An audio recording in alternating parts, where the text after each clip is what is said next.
예수님이 이 땅에 오신 목적은 우리에게 하나님의 나라를 살도록 하시는 겁니다. 하나님의 나라를 살아가면서 하나님의 나라를 이 땅에 확장하는 일에 동참하게 하는 것입니다.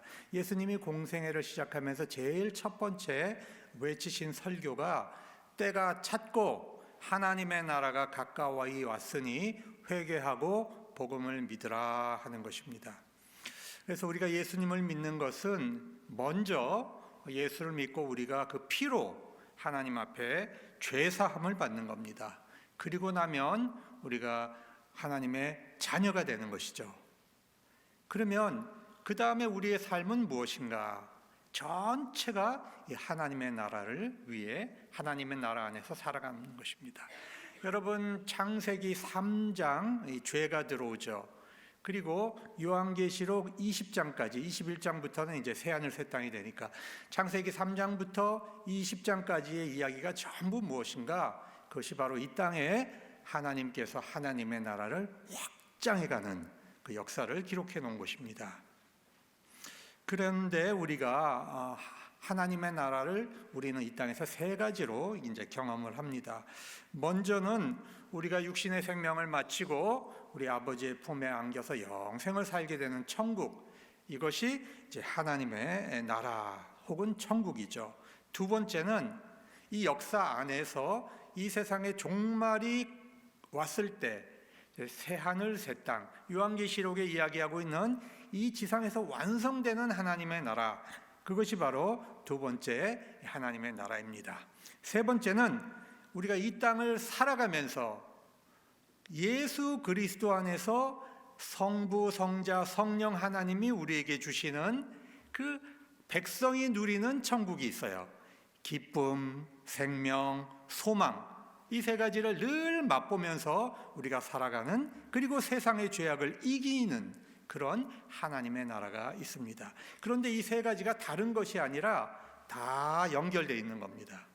이 땅에서 우리가 예수님을 믿고 누리는 천국은 100% 완전하진 않아요. 왜?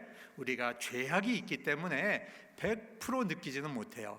거울을 대면하여 보는 것처럼 희미하지만, 그러나 우리가 종종 우리가 영원히 누리는 그 생명을 땡겨서 이 땅에서 하나님이 맛보게 우리가 해주시는 겁니다. 그 힘을 의지해서 우리가 이 땅에서 천국을, 하나님 나라를 누리고 삽니다. 그러나 우리가 하나님 품 안으로 들어가면 그때는 100% 완전한 하나님의 나라를 누리게 되는 겁니다. 그런데 우리 예수님께서 이 하나님의 나라를 이 땅에서 알려주실 때 굉장히 여러 가지 방법을 쓰셨어요. 첫 번째는 이 비유를 가지고 말씀하시는 거예요. 하나님의 나라를 100%이 땅의 사람들이 이해하지 못하니까 알기 쉽게 비유를 가지고 하나님의 말씀을 증거해 주십니다. 또 이 병든 사람이 있을 때는 그 병자를 치유하여서 하나님의 나라가 어떤 것인가를 또 알려주시는 겁니다. 또 귀신 들린 자가 있을 때 예수님은 그 귀신을 추방하고 이 억압으로부터 이 사람을 해방시켜서 또 하나님의 나라가 어떤 것인가 전파하는 겁니다. 그래서 우리가 예수님을 믿는 것과 하나님 나라를 살면서 전파하는 것을 별개로 이해하면 안 됩니다. 예수 믿는 것, 그것이 바로 하나님의 나라와 꼭 그대로 관련이 된다고 하는 것을 우리가 늘 기억을 해야 됩니다. 예수님께서 주기도문을 가르치실 때에 이렇게 가르치셨습니다. 너희는 이렇게 기도하라. 하늘에 계신 우리 아버지여, 이름을 거룩히 여김을 받으시오며, 그 다음 나라가 임하옵시며, 하나님의 나라가 오게 하시며, 하나님의 뜻이 하늘에서 이루어진 것처럼 이 땅에서도 이루어지게 하소서. 그 다음에 뭐죠? 우리에게 일용할 양식을 주시고, 이렇게 됩니다. 그러니까 예수님이 가르쳐 주신 기도 중에 제일 첫 번째로 구하는 것이 하나님의 이름의 영광이요, 두 번째가 하나님의 나라예요. 하나님의 나라. 그 다음에 우리가 이 땅에서 누리는 축복인 것이죠. 그러니까 이 순서가 바뀌면 우리가 예수님을 믿는 질서가 이제 막 흔들리는 것입니다. 예수님이 이 땅에 우리를 남기신 것, 바로 교회를 세우신 것은 그 목적이 무엇이다? 하나님의 나라를 전파하고 하나님의 백성을 이 땅에서 확장해가는 일을 하도록 이 교회를 주신 겁니다. 사도 바울은 이렇게 말합니다. 하나님의 나라는 먹는 것과 마시는 것이 아니요 오직 성령 안에 있는 의와 평강과 희락이니라 그랬습니다. 그러니까 교회가 이 땅에 있는 목적은 먹는 것, 마시는 것 그것이 아니고 예수님 안에서 우리가 누리는 이 하나님의 나라를 우리 백성들이 정말 충분히 누리면서 그 나라가 확장되게 하는 거예요. 하나님의 나라가 정치 안에도 확장이 되고 경제 질서 안에도 확장이 되고 우리의 생활 삶 속에도 확장이 되고 우리 자녀들의 마음에도 확장이 되고 확장되도록 우리가 살아가는 것입니다. 그런데 이 목적을 잃어버리면 교회가 그 목적이 하나님의 나라라는 걸 잊어버리고 교회의 목적이 교회가 돼버리면 그때는 그 교회는 생명력이 없어지는 거예요. 순서를 교회를 목적으로 살면 안 되고 교회는 하나님의 나라가 목적이 되어야 합니다. 그래서 오늘 예수님은 그 중요한 하나님의 나라를 농사 짓는 원리로 우리에게 말씀하고 계시는 겁니다. 하나님 나라에서 제일 첫 번째 것이 무엇이냐? 이 말씀이 하나님의 말씀이 씨앗이 되어서 우리 마음 밭에 심겨지는 겁니다. 이게 첫 번째 원리예요. 심어야 거두는 겁니다. 농사의 첫 번째 원리, 심어야 거두는 겁니다. 말씀을 심어야 이 성령의 열매가 나옵니다. 심는 것이 없이 하나님의 나라가 자라지 않아요. 두 번째 농사 짓는 원리는 뭡니까? 심는 대로 거두는 겁니다. 여러분, 농사처럼 정직한 게 없어요. 콩을 심으면 콩을 거두고 팥을 심으면 팥을 거둡니다. 여러분, 악한 것을 심는 사람이, 그 마음에 악한 것을 심는 사람이 어떻게 하나님의 선한 열매를 거둘 수가 있겠습니까? 신앙생활도 심는 대로 거둔다. 이 원리가 적용이 되는 거예요. 우리가 말씀 공부 안 하고 기도 생활 안 하고 예배 참석 안 하고, 여러분, 그런 사람이 어느 날 갑자기 뜨거워지고 어느 날 갑자기 열심을 내죠? 이건 반드시 문제를 일으켜요. 반드시 문제를 일으켜요. 평상시의 삶 속에서 심는 것이 자라서 신앙이 되면 그건 굉장히 안전해요. 심는 게 없는데 뭐를 만들려고 하면 그건 사고 치는 것입니다. 큰 문제가 되는 겁니다. 세 번째 농사의 원리는 부지런히 돌보는 인내가 필요합니다. 부지런한 농부의 밭에는 알곡이 자라는데 게으른 농부의 밭에는 가라지가 자랍니다. 여러분, 우리의 마음밭에 이 알곡이 자라는 경우도 있고 가라지가 자라는 경우도 있어요. 그것은 무엇인가? 그 농부가 부지런한가, 게으른가, 인내가 있는가. 여러분, 농사는 장기적인 거잖아요. 오늘 심고 어떻게 내일 거둘 수 없는 거죠. 그런 것처럼 우리의 신앙도 그래요. 오늘 심은 것이 당장 내일 나오지 않아요. 이게 오랫동안 부지런히 인내하고 이 돌보는 것입니다. 네 번째 이 농사의 원리는 하나를 심으면 반드시 30배, 60배 혹은 최대 100배까지 거둬야 되는 겁니다. 여러분, 하나를 심어놓고 하나를 거두면 그 뭐 농사입니까? 그건 농사가 아니죠. 그러니까 우리가 신앙생활도 그런데 우리가 하나님 앞에 심었으면 그것이 열매를 많이 거둬야 이것이 이제 올바른 신앙생활이 되는 것입니다. 오늘 하나님께서, 예수님께서 우리에게 주신 이 말씀에서 씨앗이 무엇인가? 씨앗, 바로 하나님의 말씀입니다. 근데 그 씨앗이 떨어지는 밭은 어디다? 바로 우리의 마음인 것입니다. 말씀이 우리 마음밭에 떨어져야 하나님의 나라가 시작이 됩니다. 그 말씀이 자라서 신앙과 인격으로 열매를 맺어야 하나님의 나라가 커지는 거죠. 우리가 이 과정 없이 하나님의 나라가 확장되지 않는다는 것입니다. 또 오늘 중요한 것은 어떤 밭에 떨어졌는가 하는 거죠.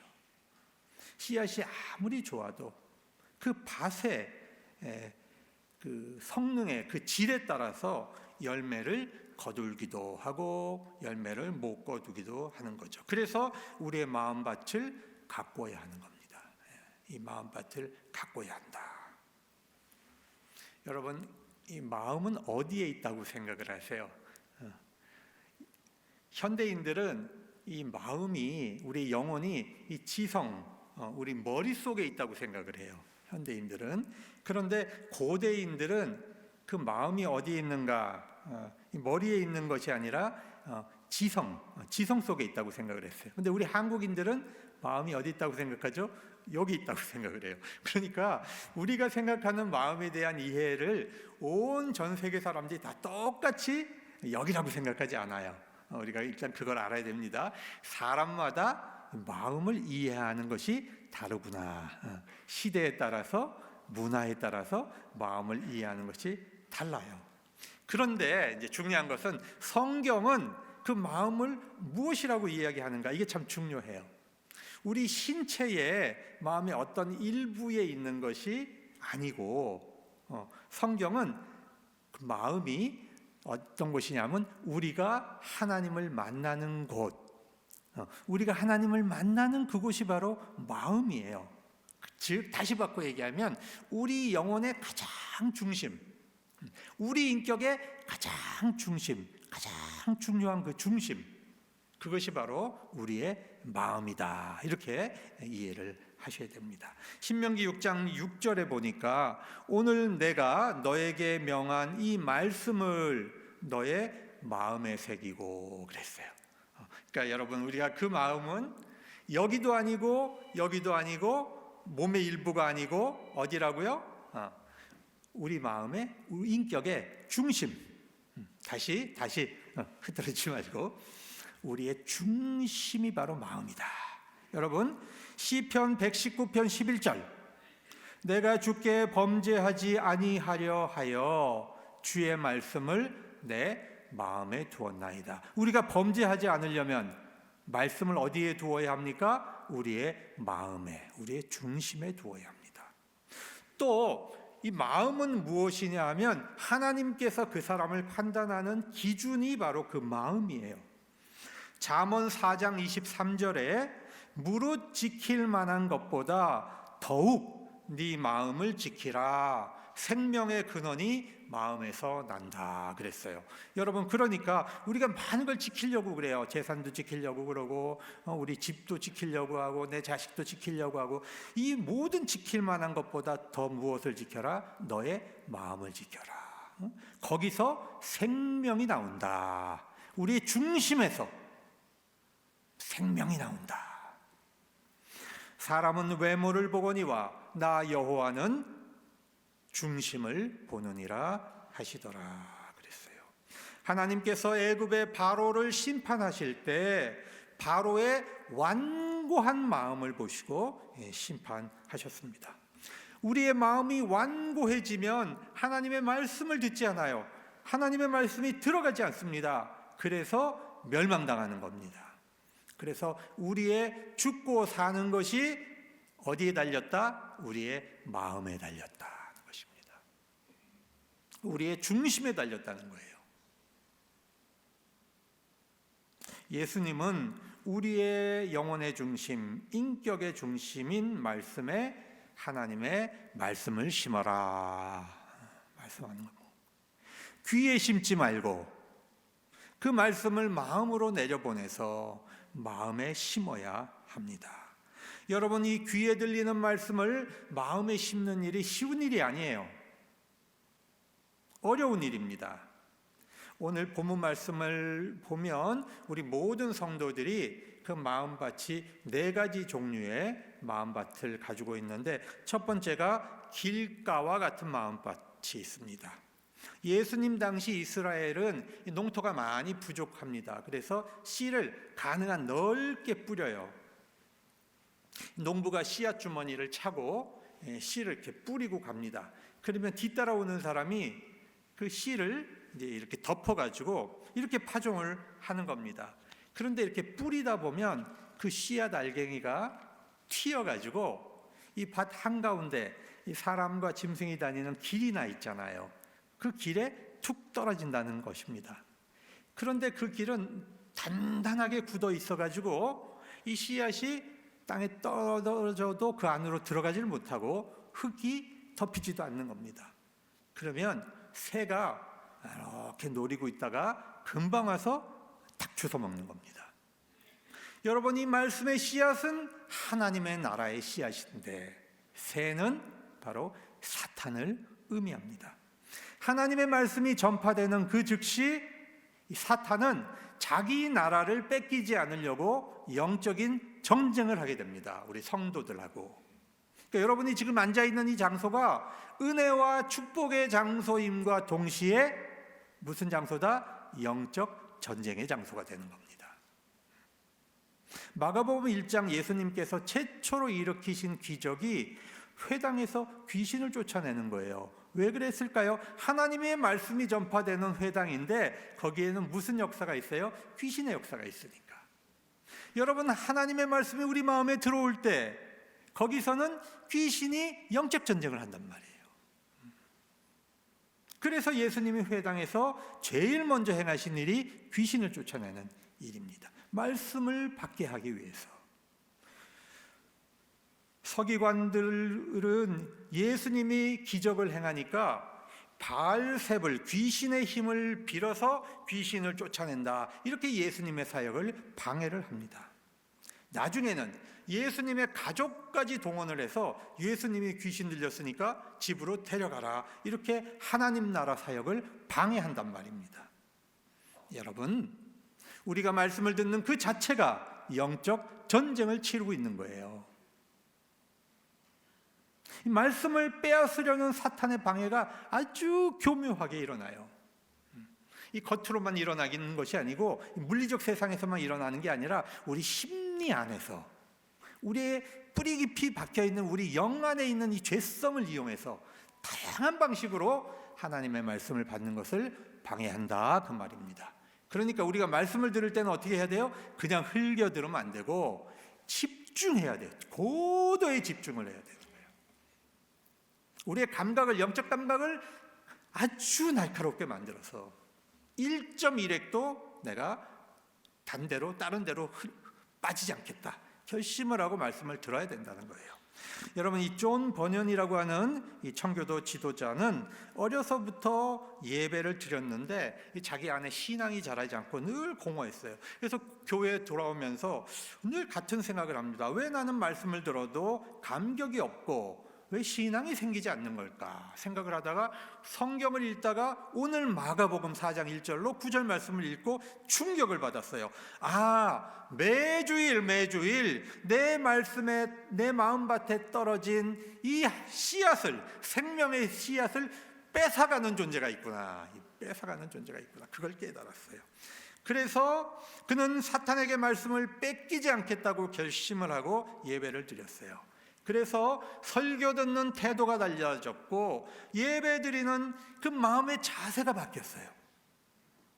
여러분, 이 존 버년이 훗날 청교도 혁명의 지도자가 되고 이 철로 역정이라고 하는 그 위대한 책을 써서 수많은 사람의 영혼을 주님께로 인도하는 그런 놀라운 사역을 감당할 수 있었던 것이에요.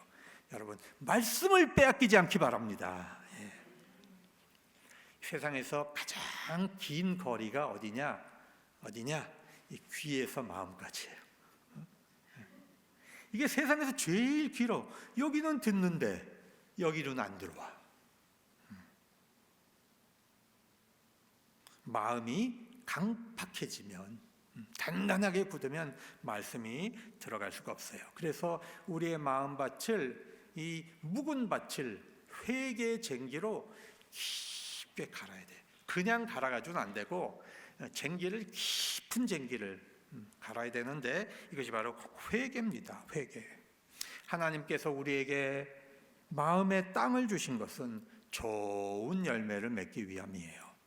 우리의 이 묵은 마음의 땅을 그대로 두고 갈아엎지 않는 것은 하나님 앞에 이 태만의 죄가 되는 거예요. 여러분, 행위의 죄만 있는 게 아니에요. 이 태만의 죄도 무서운 거예요. 해야 되는 건데 안 하는 거, 알고 있으면서 안 고쳐지는 것, 태만죄입니다. 두 번째 밭이 있는데 이 돌밭이에요. 돌밭. 이스라엘 땅은 이 석회가 많습니다. 그런데 비가 자주 오지 않고 건조하니까 흙먼지가 막 날아다니는 거죠. 그러면 이렇게 고여 있는, 폭 파여 있는 곳엔 흙이 이렇게 쌓인단 말이에요. 근데 씨앗이 탁 가가지고 거기에 떨어져요. 그러면 흙이 있고 또 물기가 있는 경우는 금방 싹이 나요. 근데 이 뿌리가 이 석회 바위를 뚫고 들어가지 못하는 거죠. 그러니까 해가 뜨면 금방 말라 죽더라 이 말입니다. 여러분, 뿌리 없는 식물에게 태양열은 죽음입니다. 죽음. 그런데 좋은 땅에 뿌리를 깊이 내린 식물은 태양이 떠야 더 많은 열매를 맺는 거죠.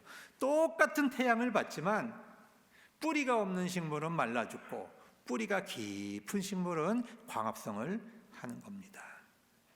여러분, 돌밭과 같은 마음을 가진 이 신앙인은 말씀을 받으면 이 신앙의 싹이 터요. 그래서 말씀을 들을 때 기쁘고 은혜도 받고 회개의 눈물도 흘리고 막 어쩔 때는 간증도 하고 많은 사람의 주목을 받아요. 그런데 이런 사람들이 어느 날 바람과 같이 사라져요. 우리 주변에도 많아요. 나중에 교회를 떠난 이유를 알아보면 정말 별거 아닌 일로 떠나요.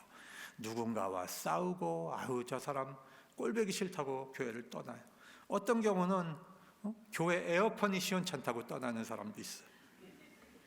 여러분, 조금만 박해가 오고 조금만 역경이 오면 툭 던져버려요, 신앙을. 왜? 뿌리가 없어서.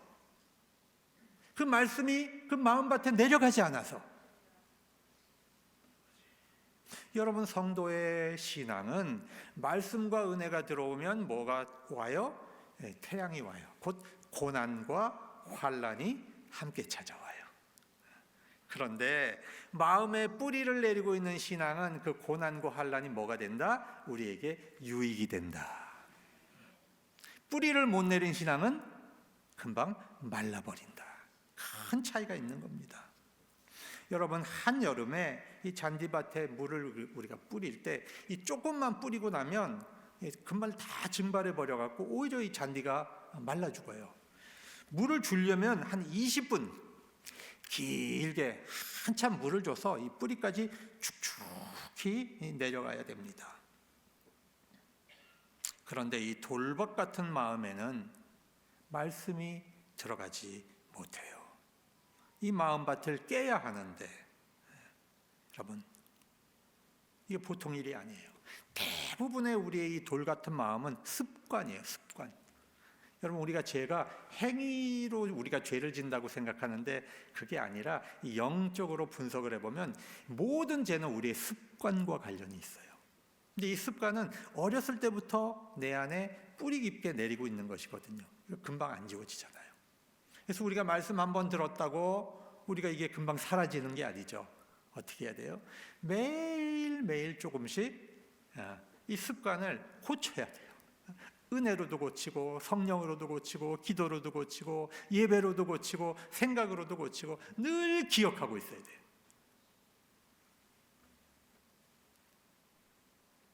제주도에 가면 이 돌담이 많은데 이 돌담의 돌은 사실 어디에 있던 겁니까? 이 밭에 있던 것을 농사 지으려고 다 이렇게 끄집어낸 거잖아요. 그죠?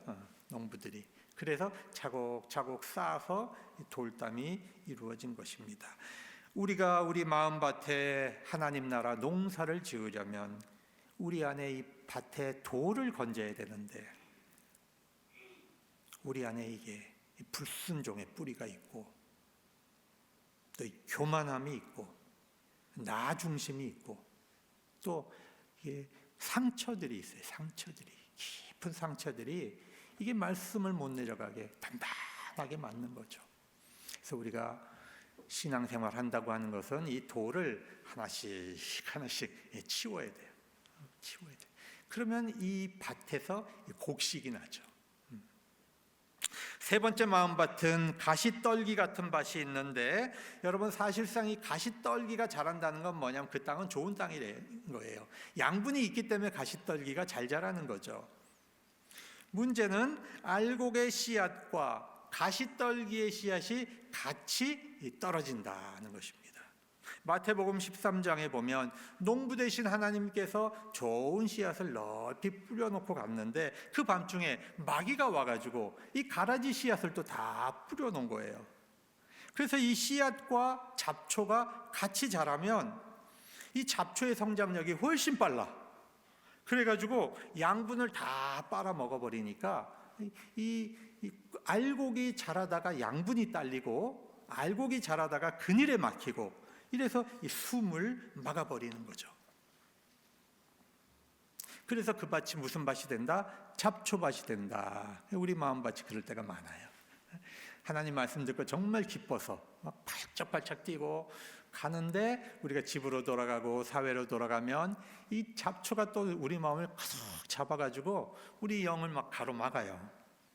그래서 김을 매줘야 됩니다. 여러분 추수하기 전까지 최소 한 4번은 김을 매줘야 곡식이 좋은 열매를 맺는다 그럽니다. 가시떨기 마음밭을 가진 분은 최소한 길가보다 돌짝밭보다는 좋은 밭이에요. 이게 좋은 밭입니다. 문제는 신앙의 뿌리도 있고 말씀을 성실하게 듣고 이해하고 또 실천도 해요. 그런데 이 사탄이 영적 전쟁을 하면서 무엇을 뿌리냐 하면 이 가라지가 뭐냐 하면 이게 바로 염려예요. 염려. 두 번째는 욕심. 염려와 욕심을 우리 마음에 갖다가 뿌리는 거예요. 그래서 세상의 염려, 재물에 대한 유혹 이런 것들이 마음에서 자라기 시작을 하면 욕심이 마음밭을 다 장악을 해버려요. 염려가 우리 마음밭을 다 장악을 해버려요. 여러분 정상적인 세포와 암세포가 같이 있으면 어떤 게 더 빨리 자랍니까? 암세포가 빨리 자라요. 똑같은 이치입니다. 여러분 한번 생각을 해보세요. 여러분 지금 예배 드리고 있는데 여러분 머릿속에 뭐 생각이 하나 딱 들어왔는데 아이고 내가 이 우리 집 가스 안 잠그고 왔네. 여러분 그게 딱 들어오잖아요. 그럼 예배가 되겠어요? 안 돼. 이 머리가 지금 어디가 있어요? 이 부엌에가 있어. 아이고 그거 어떡하지? 찬양도 안 되고 기도도 안 되고 말씀도 안 되고 그리고 예배가 조금 길어지면 마음이 짜증이 나. 예배 왜 이렇게 길어? 빨리 끝나야지. 모든 게 중단돼 버려요. 그죠? 염려가 이런 거예요. 염려가. 집에 가보면 아무 일도 없어. 근데 마음밭을 완전히 뺏겨버렸어요. 그죠?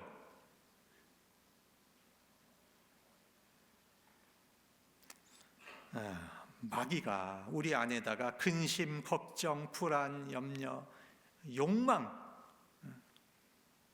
야고보서 1장 14절에 보면 사람이 자기 욕심에 끌려 시험을 받는다 했습니다. 욕심이 죄를 낳고 죄가 자라서 사망을 낳는다.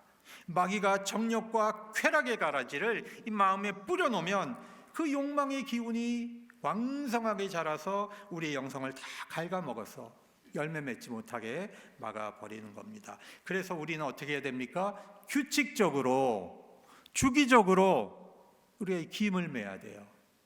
하나님 앞에서 온전하게 예배드리고 하나님 앞에서 말씀을 다시 받고. 그래서 오늘 본문에 보면 4장 1절에 예수께서 다시 바닷가에서 가르치시니. 그러니까 예수님이 전에도 가르쳤어요? 안 가르쳤어요? 전에도 가르쳤어요. 오늘 다시 가르쳤어요. 그러니까 우리가 주기적으로 하나님의 말씀을 들어야 돼요. 우리가 주기적으로 하나님 앞에 서 있어야 돼요. 하나님 앞에 서 있어야 돼요. 네 번째는 옥토와 같은 마음밭이 있는데, 여러분 우리가 현재 길가 같은 마음을 가지신 분도 있고 또 돌짝 같은 마음을 가지신 분도 있고 가라지 밭 같은 마음을 가지신 분도 있다고 해도 여러분 우리가 희망이 없는 게 아니에요. 다 희망이 있어요. 여러분 처음부터 옥토가 어디 있어요? 옥토는 가꾸어지는 거예요. 처음부터 옥토라고 탁 던져지는 게 아니에요. 예수님의 제자들도 처음에 깨달음이 없다고 얼마나 예수님에게 꾸중을 들었는지 몰라. 어떻게 그렇게 너희는 둔하냐? 우리말로 하면 어떤 거예요? 머리가 안 돌아가냐? 그지? 왜 이렇게 둔하냐? 어찌 그리 깨달음이 없느냐? 근데 훗날 사도가 되었어요. 이 마음밭을 가꾸는 문제는 짧은 시간의 문제가 아니고요, 장기전이에요. 여러분, 한 해가 지나면 농부가 또 씨를 뿌립니다. 거두고 또 씨를 뿌리고. 여러분, 우리가 잘 가꾸어진 정원을 보면 이 마음이 어떻습니까? 편안하죠, 그죠? 잘 가꾸어진 이런 이 정원을 보면 정말 기쁘고 거기 있고 싶고 거기 머물고 싶고 그래요. 마음도 차분해져요. 근데 여러분, 처음부터 그 땅이 그런 정원이 아니에요. 그건 최소한 수십 년, 최소한 20년 가꿔야 되는 거예요. 여러분, 이 전문 정원사들이 이걸 이제 멀칭이라 그러는데, 멀칭 작업을 해요. 나뭇잎, 줄기, 유기물질을 트럭으로 싣고 와서 토양을 착착 덮어요. 이 토양이 이제 침식되지 않고 수분과 양분을 유지하도록 덮어줍니다. 그리고 매년 좋은 흙을 가져와 가지고 나쁜 흙을 빼내고 좋은 흙을 이제 갈아줍니다. 그리고 한 20년 동안 이걸 꾸준히 하면 여러분이 과거에 있던 땅이 다 새로운 땅으로 바뀌고 거기에 이제 아름다운 정원이 생기는 거죠. 우리 영적 훈련도 마찬가지예요. 우리가 말씀 들었다고 뭐 그 다음 날 딱 새 사람 되고 그런 게 아니잖아요. 우리가 평생 예수 믿어도 우리 본성이 쉽게 바뀝니까? 잘 안 바뀌어요. 우리가 알잖아요. 오래 걸려서 우리 본성을 이 말씀으로 다듬어 가는 거예요. 이게 신앙생활이고 이게 하나님 나라를 우리가 만들어가는 거예요. 우리 안에. 근데 이 목표가 있어요. 목표. 성경이 우리에게 주신 이 마음에 이제 목표가 있는데 들어보십시오. 빌립보서 2장 5절입니다. 너희 안에 이 마음을 품으라. 따라해 봅시다. 너희 안에 이 마음을 품으라. 곧 예수 그리스도의 마음이니. 우리 예수 믿는 목표는 뭐다? 예수님의 마음을 우리 안에 만들어가는 겁니다. 이제 말씀을 마치겠습니다. 옥토 같은 마음을 우리 삶의 목표로 삼고 나는 지금 어떤 밭인가? 자, 한번 생각을 해보시고 우리 마음밭을 가꾸어가는 삶을 이루시기 바랍니다. 말씀을 듣고 받아들여 결실을 맺는 것, 말씀을 듣고 받아들이고 결실을 맺는 것, 이것이 바로 우리가 하나님의 나라를 살아가는 제일 중요한 기초다. 이해하시기 바랍니다. 기도하겠습니다. 하나님, 우리에게 말씀 주셔서 감사합니다. 이 말씀대로 살아가는 은혜가 있게 하여 주옵소서. 예수님의 이름으로 기도드립니다. 아멘.